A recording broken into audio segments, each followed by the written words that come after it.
तो जब भी जीवन में आपके अचानक से सभी रास्ते बंद हो जाएं और आपके ऊपर घोर संकट आ जाए, तब समझ लेना कि आपके ऊपर राहु का साया। राहु जब अशुभ होते हैं तब यह जीवन को बर्बाद करने वाले होते हैं। इसीलिए जब भी राहु का नाम आता है दिल में एक डर सा होता है। लेकिन मित्रों, आप लोगों को बता दें कि राहु हमेशा ही अशुभ प्रभाव नहीं देते।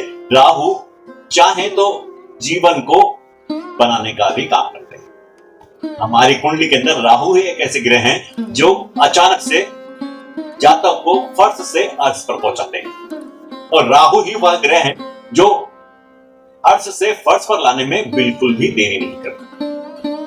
पिछले कार्यक्रम में हमने राहु के शुभ प्रभाव क्या होते हैं, किस स्थिति में राहु शुभ प्रभाव देते हैं और जातक को फर्श से अर्श पर पहुंचाते हैं, इसके बारे में विस्तार से अध्ययन किया। यदि आप भी वह कार्यक्रम देखना चाहते हैं तब हमारे डिस्क्रिप्शन बॉक्स में जाकर जो लिंक दिया हुआ है उस पर जाकर वह कार्यक्रम पूरा देख सकते हैं।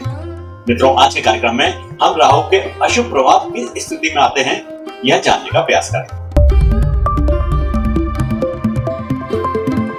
नमस्कार मित्रों, दीपक शर्मा। मित्रों, स्वागत है आप सभी लोगों का हमारे खास और विशेष कुंडली के रहस्य कार्यक्रम में। मित्रों, राहु हमारी कुंडली में बड़े ही दिलचस्प ग्रह हैं। यह छाया ग्रह बेशक हैं, लेकिन इनके प्रभाव बड़े ही दिलचस्प होते हैं। वह इसलिए कि राहु यदि शुभ हैं और कारक हैं, विशेष योग बना रहे हैं, तब यह जातक को फर्श से तुरंत ही अर्श पर पहुंचाने का कार्य करते हैं। अपार धन दौलत देते हैं, अपार सुख देते हैं, सब कुछ जो भौतिक सुख है वह देने का कार्य राहु करते हैं। लेकिन यदि आपकी कुंडली में राहु अशुभ है तब यह सभी प्रकार के भौतिक सुखों को छीन लेते हैं और आपको मृत्यु तुल्य कष्ट भी देने का कार्य, तुरंत ही अर्श से फर्श पर लाने में यह देरी नहीं करते। या यूं कह सकते हैं कि आपको आपके हाथ में कटोरा भी पकड़ा सकते हैं। इसीलिए राहु की स्थिति कुंडली में देखना अनिवार्य होता है। मित्रों, आप लोग भी अपनी अपनी कुंडली खोलकर देख सकते हैं, बड़ा ही आसान है। आज के कार्यक्रम में यदि आप कार्यक्रम पूरा देखते हैं तो अपनी कुंडली में राहु की स्थिति क्या है यह आसानी से देख सकते हैं और उसके अनुसार ही उपाय भी कर सकते हैं।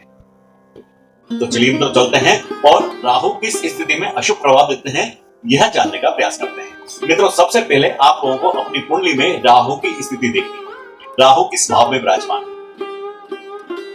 मित्रों, हमने पिछले कार्यक्रम में आप लोगों को बताया कि कुंडली के किसी भी भाव में यदि राहु विराजमान है और अकेले हैं, उनके ऊपर किसी भी ग्रह की दृष्टि नहीं है, तब राहु अपना सबसे अच्छा प्रभाव देने वाले होते हैं।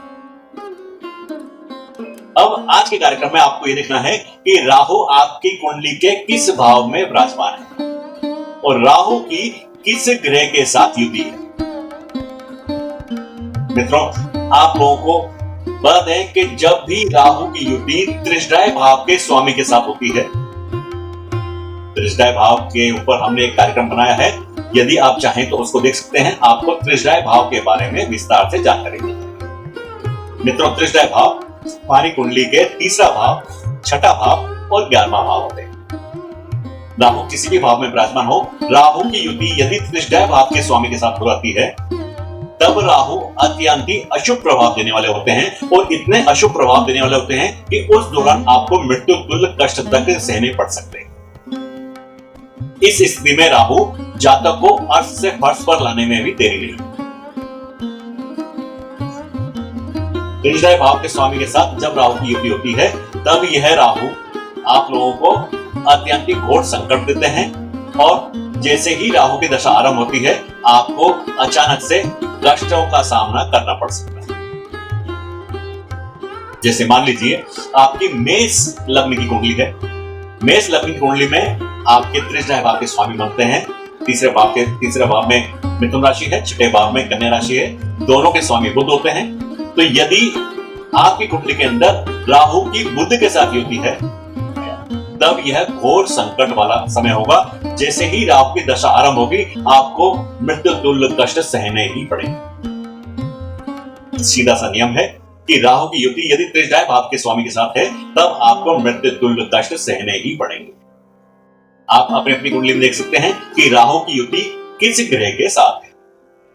लेकिन मित्रों, यह जो नियम है, इस नियम में एक अपवाद।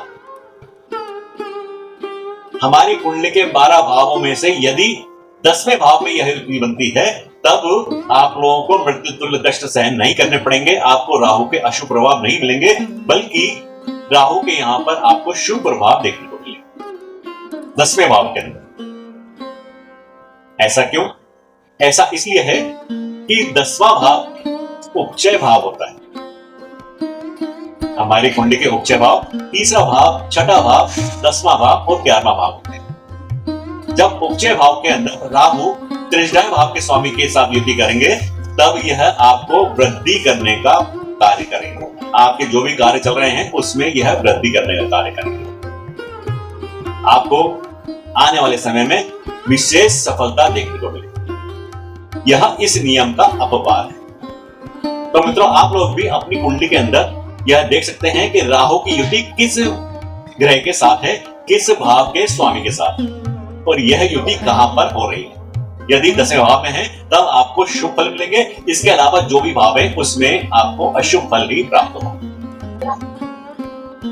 आज के कार्यक्रम में इतना ही। अगले कार्यक्रम में फिर राहु के बारे में, राहु के रहस्यों के बारे में विस्तार से जानकारी प्राप्त करेंगे। तब तक के लिए मुझे आज्ञा दीजिए। नमस्कार, जय श्री राम।